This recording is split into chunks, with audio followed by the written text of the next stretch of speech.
La fée aux gros yeux de George Sand. Elsie avait une gouvernante irlandaise, fort singulière. C'était la meilleure personne qui fût au monde. Mais quelques animaux lui étaient antipathiques, à ce point qu'elle entrait dans de véritables fureurs contre eux. Si une chauve-souris pénétrait le soir dans l'appartement, elle faisait des cris ridicules et s'indignait contre les personnes qui ne couraient pas sus à la pauvre bête. Comme beaucoup de gens éprouvent de la répugnance pour les chauves-souris, on n'eût pas fait grande attention à la sienne, si elle ne se fût étendue à de charmants oiseaux, les fauvettes, les rouges-gorges, les hirondelles et autres insectivores, sans en excepter les rossignols, qu'elle traitait de cruelles bêtes. Elle s'appelait Miss Barbara, mais on lui avait donné le surnom de fée aux gros yeux.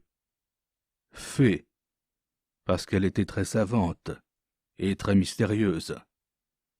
Aux gros yeux, parce qu'elle avait d'énormes yeux clairs, saillants et bombés, que la malicieuse Elsie comparait à des bouchons de carafe. Elsie ne détestait pourtant pas sa gouvernante, qui était pour elle l'indulgence et la patience même. Seulement, elle s'amusait de ses bizarreries, et surtout de sa prétention à voir mieux que les autres, bien qu'elle eût pu gagner le grand prix de myopie au concours de la conscription. Elle ne se doutait pas de la présence des objets, à moins qu'elle ne les touchât avec son nez, qui par malheur était des plus courts. Un jour qu'elle avait donné du front dans une porte à demi ouverte, la mère d'Elsie lui avait dit « Vraiment, quelque jour, vous vous ferez grand mal. Je vous assure, ma chère Barbara, que vous devriez porter des lunettes. » Barbara lui avait répondu avec vivacité. « Des lunettes, moi? Jamais! Je craindrais de me gâter la vue. » Et comme on essayait de lui faire comprendre que sa vue ne pouvait pas devenir plus mauvaise, elle avait répliqué sur un ton de conviction triomphante qu'elle ne changerait avec qui que ce soit les trésors de sa vision. Elle voyait les plus petits objets comme les autres, avec les loupes les plus fortes. Ses yeux étaient deux lentilles de microscope, qui lui révélaient à chaque instant des merveilles inappréciables aux autres. Le fait est qu'elle comptait les fils de la plus fine batiste et les mailles des tissus les plus déliés, là où Elsie, qui avait ce qu'on appelle de bons yeux, ne voyait absolument rien. Longtemps, on l'avait surnommée Miss Frog, grenouille, et puis on l'appela Miss Maybuck, hanneton, parce qu'elle se cognait partout. Enfin, le nom de fée aux gros yeux prévalut, parce qu'elle était trop instruite et trop intelligente pour être comparée à une bête. Et aussi parce que tout le monde, en voyant les découpures et les broderies merveilleuses qu'elle savait faire, disait « C'est une véritable fée ». Barbara ne semblait pas indifférente à ce compliment, et elle avait coutume de répondre « Qui sait, peut-être, peut-être ». Un jour Elsie lui demanda si elle disait sérieusement une pareille chose, et Miss Barbara répéta d'un air malin « Peut-être, ma chère enfant, peut-être ». Il n'en fallut pas davantage pour exciter la curiosité d'Elsie.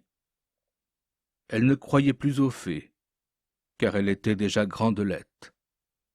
Elle avait bien 12 ans, mais elle regrettait fort de n'y plus croire, et il n'eût pas fallu la prier beaucoup pour qu'elle y crût encore.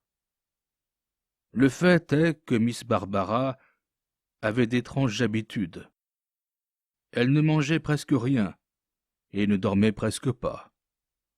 On n'était même pas bien certain qu'elle dormît, car on n'avait jamais vu son lit défait. Elle disait qu'elle le refaisait elle-même chaque jour, de grand matin, en s'éveillant, parce qu'elle ne pouvait dormir que dans un lit dressé à sa guise. Le soir, aussitôt qu'Elsie quittait le salon en compagnie de sa bonne, qui couchait auprès d'elle, Miss Barbara se retirait avec empressement dans le pavillon qu'elle avait choisi et demandé pour logement. Et on assurait qu'on y voyait de la lumière jusqu'au jour. On prétendait même que la nuit, elle se promenait avec une petite lanterne, en parlant tout haut avec des êtres invisibles. La bonne d'Elsie en disait tant, qu'un beau soir, Elsie éprouva un irrésistible désir de savoir ce qui se passait chez sa gouvernante et de surprendre les mystères du pavillon. Mais comment oser aller la nuit dans un pareil endroit? Il fallait faire au moins 200 pas à travers un massif de lilas que couvrait un grand cèdre. Suivre sous ce double ombrage une allée étroite, sinueuse et toute noire. Jamais, pensa Elsie, je n'aurais ce courage-là. Les sots propos des bonnes l'avaient rendue peureuse. Aussi ne s'y hasarda-t-elle pas. Mais elle se risqua pourtant le lendemain à questionner Barbara sur l'emploi de ses longues veillées. « Je m'occupe, » répondit tranquillement la fée aux gros yeux. « Ma journée entière vous est consacrée. Le soir m'appartient. Je l'emploie à travailler pour mon compte. Vous ne savez donc pas tout, que vous étudiez toujours. Plus on étudie, mieux on voit qu'on ne sait rien encore. Mais qu'est-ce que vous étudiez donc tant? Le latin, le grec? Je sais le grec et le latin. C'est autre chose qui m'occupe. Quoi donc? Vous ne voulez pas le dire? Je regarde ce que moi seul je peux voir. Vous voyez quoi? Permettez-moi de ne pas vous le dire. Vous voudriez le voir aussi, et vous ne pourriez pas, ou vous le verriez mal, ce qui serait un chagrin pour vous. C'est donc bien beau ce que vous voyez, plus beau que tout ce que vous avez vu et verrez jamais de beau dans vos rêves. Ma chère Miss Barbara, faites-le-moi voir, je vous en supplie. Non, mon enfant, jamais. Cela ne dépend pas de moi. Eh bien, je le verrai, s'écria Elsie dépitée. J'irai la nuit chez vous, et vous ne me mettrez pas dehors. Je ne crains pas votre visite. Vous n'oseriez jamais venir. Il faut donc du courage pour assister à vos sabbats. Il faut de la patience, et vous en manquez absolument. Elsie prit de l'humeur et parla d'autre chose. Puis elle revint à la charge et tourmenta si bien la fée que celle-ci promit de la conduire le soir à son pavillon, mais en l'avertissant qu'elle ne verrait rien ou ne comprendrait rien à ce qu'elle verrait.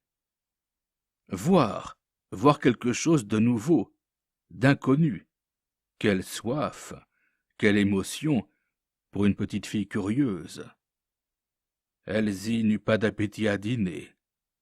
Elle bondissait involontairement sur sa chaise. Elle comptait les heures, les minutes. Enfin, après les occupations de la soirée, elle obtint de sa mère la permission de se rendre au pavillon avec sa gouvernante. À peine était-elle dans le jardin qu'elle fit une rencontre dont Miss Barbara parut fort émue. C'était pourtant un homme d'apparence très inoffensive, que M. Batt, le précepteur des frères d'Elsie. Il n'était pas beau, maigre, très brun, les oreilles et le nez pointus, et toujours vêtu de noir de la tête aux pieds, avec des habits à longue basque, très pointus aussi. Il était timide, craintif même. Hors de ses leçons, il disparaissait comme s'il eût éprouvé le besoin de se cacher. Il ne parlait jamais à table, et le soir, en attendant l'heure de présider au coucher de ses élèves, il se promenait en rond sur la terrasse du jardin, ce qui ne faisait de mal à personne, mais paraissait être l'indice d'une tête sans réflexion, livrée à une oisiveté stupide. Miss Barbara n'en jugeait pas ainsi. Elle avait M. Batt en horreur, d'abord à cause de son nom, qui signifie chauve-souris en anglais. Elle prétendait que quand on a le malheur de porter un pareil nom, il faut s'expatrier, afin de pouvoir s'en attribuer un autre, en pays étranger. Et puis, elle avait toutes sortes de préventions contre lui. Elle lui en voulait d'être de bon appétit. Elle le croyait vorace et cruel. Elle assurait que ses bizarres promenades en rond dénotaient les plus funestes inclinations et cachaient les plus sinistres desseins. Aussi, lorsqu'elle le vit sur la terrasse, elle frissonna. Elsie sentit trembler son bras, auquel le sien s'était accroché. Qu'y avait-il de surprenant à ce que M. Batt, qui aimait le grand air, fût dehors jusqu'au moment de la retraite de ses élèves, qui se couchaient plus tard qu'Elsie, la plus jeune des trois? Miss Barbara n'en fut pas moins scandalisée, et en passant près de lui, elle ne put se retenir de lui dire d'un ton sec: « Est-ce que vous comptez rester là toute la nuit ?» M. Batt fit un mouvement pour s'enfuir, mais craignant d'être impoli, il s'efforça pour répondre, et répondit sous forme de question. « Est-ce que ma présence gêne quelqu'un, et désire-t-on que je rentre ?»« Je n'ai pas d'ordre à vous donner, » reprit Barbara avec aigreur, « mais il m'est permis de croire que vous seriez mieux au parloir avec la famille. »« Je suis mal au parloir, » répondit modestement le précepteur. « Mes pauvres yeux y souffrent cruellement de la chaleur et de la vive clarté des lampes. »« Ah, vos yeux craignent la lumière, j'en étais sûr. Il vous faut tout au plus le crépuscule. Vous voudriez pouvoir voler en rond toute la nuit. »« Naturellement, » répondit le précepteur en s'efforçant de rire, pour paraître aimable. « Ne suis-je pas une batte ?»« Il n'y a pas de quoi se vanter, » s'écria Barbara, en frémissant de colère. Et elle entraîna Elsie interdite dans l'ombre épaisse de la petite allée. « Ses yeux, ses pauvres yeux !» répétait Barbara en haussant convulsivement les épaules. « Attends que je te plaigne, animal féroce !»« Vous êtes bien dur pour ce pauvre homme, » dit Elsie. « Il a vraiment la vue sensible au point de ne plus voir du tout aux lumières. »« Sans doute, sans doute. Mais comme il prend sa revanche dans l'obscurité, c'est un nyctalope. Et qui plus est, un presbyte. » Elsie ne comprit pas ces épithètes, qu'elle crut déshonorantes, et dont elle n'osa pas demander l'explication. Elle était encore dans l'ombre de l'allée, qui ne lui plaisait nullement, et voyait enfin s'ouvrir devant elle le sombre berceau au fond duquel apparaissait le pavillon blanchi par un clair regard de la lune à son lever, lorsqu'elle recula en forçant Miss Barbara à reculer aussi. « Qu'y a-t-il » dit la dame aux gros yeux, qui ne voyait rien du tout. « Il n'y a rien, » répondit Elsie embarrassée. « Je voyais un homme noir devant nous, et à présent je distingue M. Batt, qui passe devant la porte du pavillon. C'est lui qui se promène dans votre parterre. »« Ah !» s'écria Miss Barbara indignée. « Je devais m'y attendre.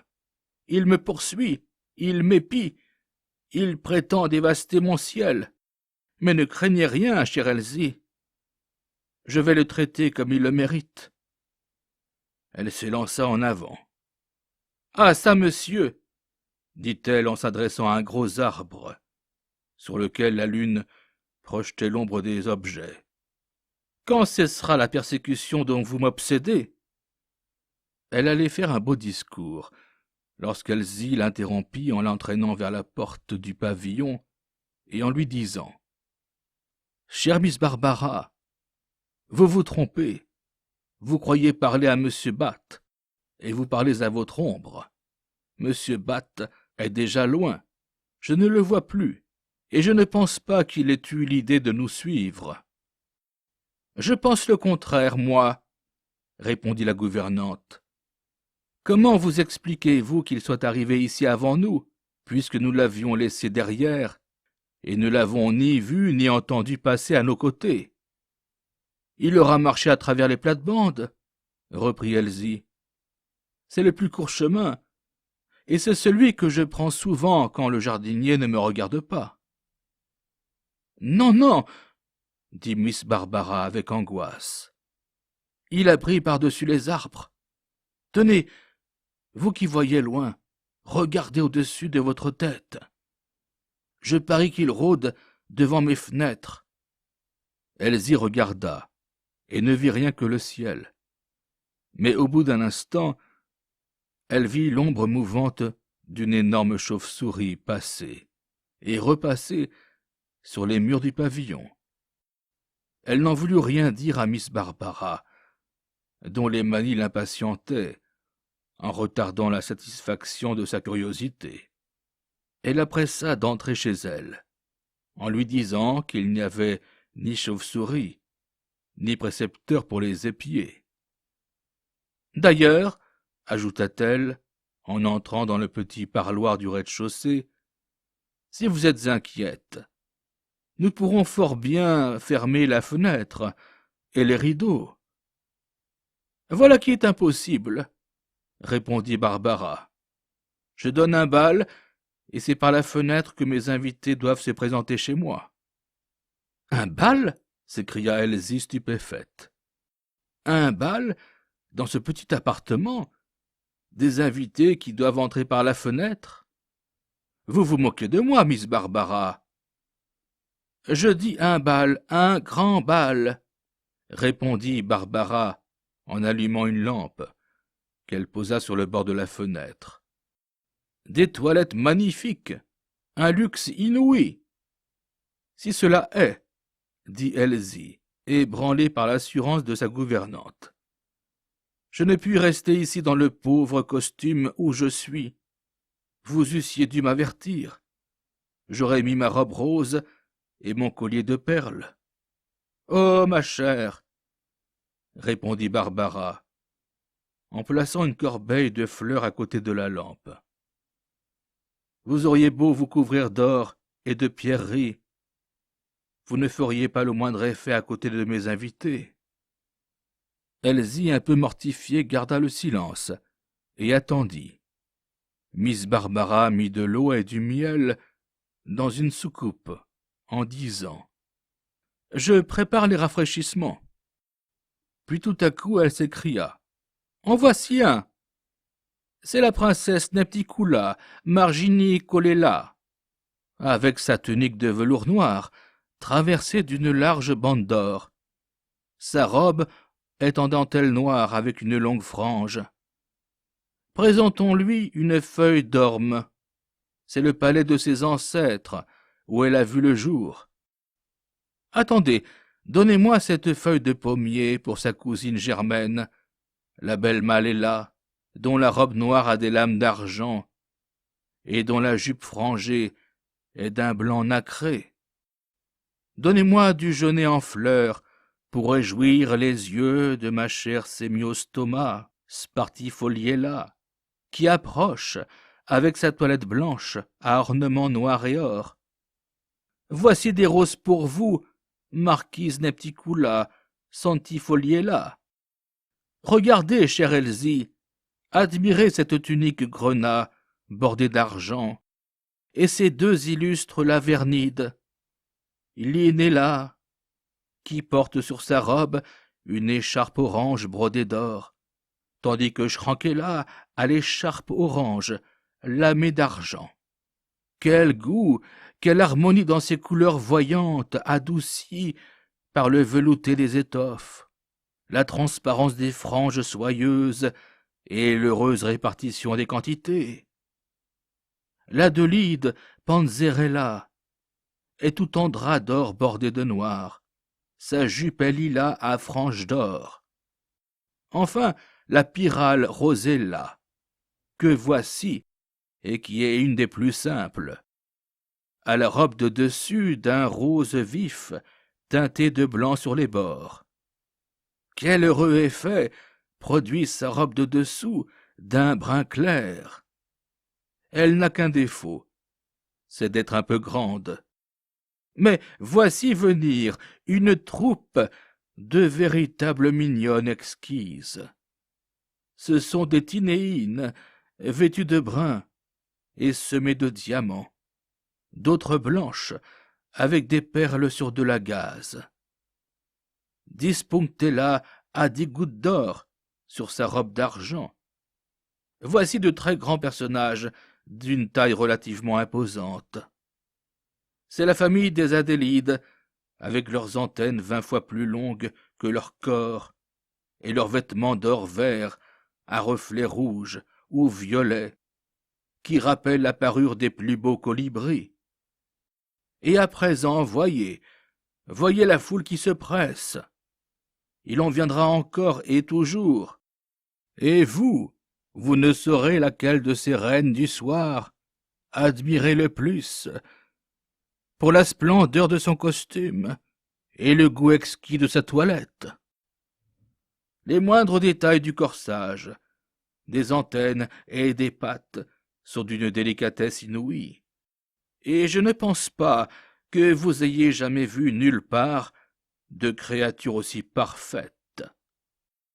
À présent, remarquez la grâce de leurs mouvements, la folle et charmante précipitation de leur vol, la souplesse de leurs antennes, qui est un langage, la gentillesse de leurs attitudes.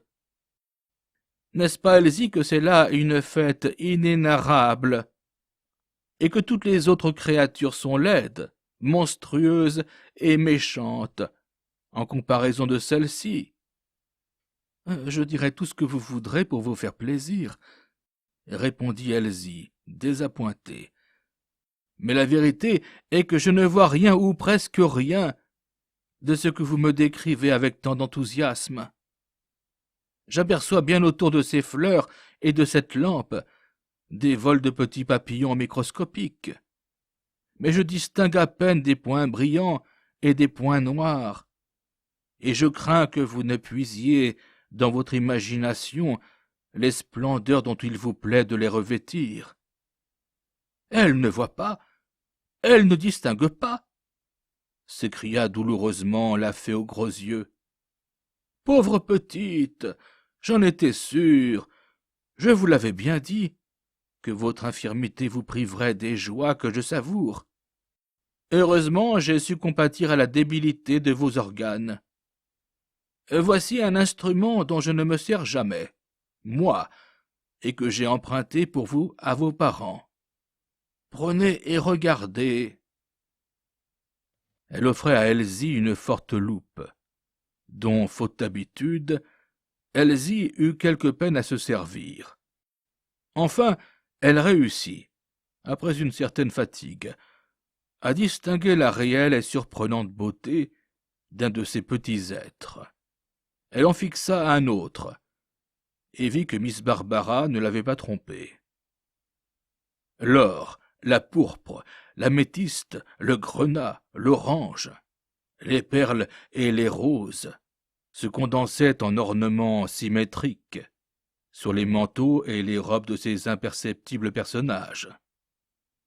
Elsie demandait naïvement pourquoi tant de richesse et de beauté étaient prodiguées à des êtres qui vivent tout au plus quelques jours, et qui volent la nuit, à peine saisissables au regard de l'homme. « Ah, voilà !» répondit en riant la fée aux gros yeux. « Toujours la même question. Ma pauvre Elsie, les grandes personnes la font aussi, c'est-à-dire qu'elles n'ont pas plus que les enfants l'idée saine des lois de l'univers. Elles croient que tout a été créé pour l'homme, et que ce qu'il ne voit pas ou ne comprend pas ne devrait pas exister. Mais moi, la fée aux gros yeux, comme on m'appelle, je sais que ce qui est simplement beau est aussi important que ce que l'homme utilise, et je me réjouis quand je contemple des choses ou des êtres merveilleux dont personne ne songe à tirer parti. Mes chers petits papillons sont répandus par milliers de milliards sur la terre. Ils vivent modestement en famille, sur une petite feuille, et personne n'a eu encore l'idée de les tourmenter. »« Fort bien, » dit Elsie. « Mais les oiseaux, les fauvettes, les rossignols s'en nourrissent, sans compter les chauves-souris. »« Les chauves-souris, ah, vous m'y faites songer. La lumière qui attire mes pauvres petits amis et qui me permet de les contempler attire aussi ces horribles bêtes qui rôdent des nuits entières, la gueule ouverte, avalant tout ce qu'elles rencontrent. Allons, le bal est fini. Éteignons cette lampe. Je vais allumer ma lanterne, car la lune est couchée, et je vais vous reconduire au château. » Comme elle descendait les marches du petit perron du pavillon, « Je vous l'avais bien dit, Elsie, » ajouta Miss Barbara. « Vous avez été déçue dans votre attente. Vous n'avez vu qu'imparfaitement mes petites fées de la nuit et leurs danses fantastiques autour de mes fleurs. Avec une loupe, on ne voit qu'un objet à la fois. Et quand cet objet est un être vivant, on ne le voit qu'au repos. Moi, je vois tout mon cher petit monde à la fois. Je ne perds rien de ses allures et de ses fantaisies. Je vous en ai montré fort peu aujourd'hui. La soirée a été trop fraîche, et le vent ne donnait pas du bon côté. C'est dans les nuits d'orage que j'en vois des milliers se réfugier chez moi, ou que je les surprends dans leurs abris de feuillage et de fleurs. Je vous en ai nommé quelques-uns, mais il y en a une multitude d'autres qui, selon la saison, éclosent à une courte existence d'ivresse, de parure et de fête. On ne les connaît pas tous, bien que certaines personnes savantes et patientes les étudient avec soin, et que l'on ait publié de gros livres, où ils sont admirablement représentés avec un fort grossissement pour les yeux faibles. Mais ces livres ne suffisent pas, et chaque personne bien douée et bien intentionnée peut grossir le catalogue acquis à la science, par des découvertes et des observations nouvelles. Pour ma part, j'en ai trouvé un grand nombre qui n'ont encore ni leur nom, ni leur portrait publié, et je m'ingénie à réparer à leur profit l'ingratitude ou le dédain de la science. Il est vrai qu'ils sont si petits, que peu de personnes daigneront les observer. Est-ce qu'il y en a de plus petits que ceux que vous m'avez montrés ?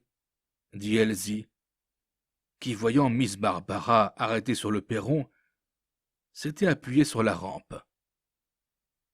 Elsie avait veillé plus tard que de coutume. Elle n'avait pas eu toute la surprise et tout le plaisir qu'elle se promettait, et le sommeil commençait à la gagner. « Il y a des êtres infiniment petits, dont on ne devrait pas parler sans respect, » répliqua Miss Barbara, qui ne faisait pas attention à la fatigue de son élève. « Il y en a qui échappent au regard de l'homme, et au plus fort grossissement des instruments. Du moins, je le présume et je le crois, moi qui en vois plus que la plupart des gens n'en peuvent voir. Qui peut dire à quelle dimension, apparente pour nous, s'arrête la vie universelle? qui nous prouve que les puces n'ont pas des puces, lesquelles nourrissent à leur tour des puces, qui en nourrissent d'autres, et ainsi jusqu'à l'infini. Quant aux papillons, puisque les plus petits que nous puissions apercevoir sont incontestablement plus beaux que les gros, il n'y a pas de raison pour qu'il n'en existe pas une foule d'autres, encore plus beaux et plus petits, dont les savants ne soupçonneront jamais l'existence. Miss Barbara en était là de sa démonstration. Sans se douter qu'Elsie, qui s'était laissée glisser sur les marches du perron, dormait de tout son cœur, lorsqu'un choc inattendu enleva brusquement la petite lanterne des mains de la gouvernante et fit tomber cet objet sur les genoux d'Elsie, réveillée en sursaut. « Une chauve-souris! Une chauve-souris !» s'écria Barbara, éperdue, en cherchant à ramasser la lanterne éteinte et brisée. Elsie s'était vivement levée, sans savoir où elle était. « Là! Là !» criait Barbara. « Sur votre jupe! L'horrible bête est tombée aussi. Je l'ai vue tomber. Elle est sur vous. » Elsie n'avait pas peur des chauves-souris, mais elle savait que si un choc léger les étourdit, elles ont de bonnes petites dents pour mordre, quand on veut les prendre. Et avisant un point noir sur sa robe, elle le saisit dans son mouchoir en disant « Je la tiens. Tranquillisez-vous, Miss Barbara. Je la tiens bien. » « Tuez-la, étouffez-la, Elsie. Serrez bien fort, étouffez ce mauvais génie, cet affreux précepteur qui me persécute. » Elsie ne comprenait plus rien à la folie de sa gouvernante. Elle n'aimait pas à tuer et trouvait les chauves-souris fort utiles, vu qu'elles détruisent une multitude de cousins et d'insectes nuisibles. Elle secoua son mouchoir instinctivement pour faire échapper le pauvre animal. Mais quelle fut sa surprise, quelle fut sa frayeur, en voyant M. Batt s'échapper du mouchoir et s'élancer sur Miss Barbara comme s'il eût voulu la dévorer. Elsie s'enfuit à travers les plates-bandes, en proie à une terreur invincible. Mais au bout de quelques instants, elle fut prise de remords, se retourna, et revint sur ses pas pour porter secours à son infortunée gouvernante. Miss Barbara avait disparu, et la chauve-souris volait en rond autour du pavillon. « Mon Dieu !» s'écria Elsie désespérée. « Cette bête cruelle a avalé ma pauvre fée. Ah, si j'avais su, je ne lui aurais pas sauvé la vie. » La chauve-souris disparut, et M. Batt se trouva devant Elsie. « Ma chère enfant, lui dit-il, c'est bien et c'est raisonnable de sauver la vie à de pauvres persécutés. Ne vous repentez pas d'une bonne action. Miss Barbara n'a eu aucun mal. En l'entendant crier, j'étais accouru, vous croyant l'une et l'autre menacées de quelque danger sérieux. Votre gouvernante s'est réfugiée et barricadée chez elle, en m'accablant d'injures que je ne mérite pas. Puisqu'elle vous abandonne, à ce qu'elle regarde comme un grand péril, voulez-vous me permettre de vous reconduire à votre bonne, et n'aurez-vous point peur de moi? » « Vraiment, je n'ai jamais eu peur de vous, Monsieur Batt, » répondit Elsie. « Vous n'êtes point méchant, mais vous êtes fort singulier. »« Singulier, moi? Qui peut vous faire penser que j'ai une singularité quelconque? »« Mais je vous ai tenu dans mon mouchoir tout à l'heure, Monsieur Batt, et permettez-moi de vous dire que vous vous exposiez beaucoup, car si j'avais écouté Miss Barbara, c'était fini de vous. »« Chère Miss Elsie, » répondit le précepteur en riant, « je comprends maintenant ce qui s'est passé, et je vous bénis de m'avoir soustrait à la haine de cette pauvre fée, qui n'est pas méchante non plus, mais qui est bien plus singulière que moi. » Quand Elsie eut bien dormi, Elle trouva fort invraisemblable que M. Batte eût le pouvoir de devenir homme ou bête à volonté. À déjeuner, elle remarqua qu'il avalait avec délice des tranches de bœuf saignant, tandis que Miss Barbara ne prenait que du thé.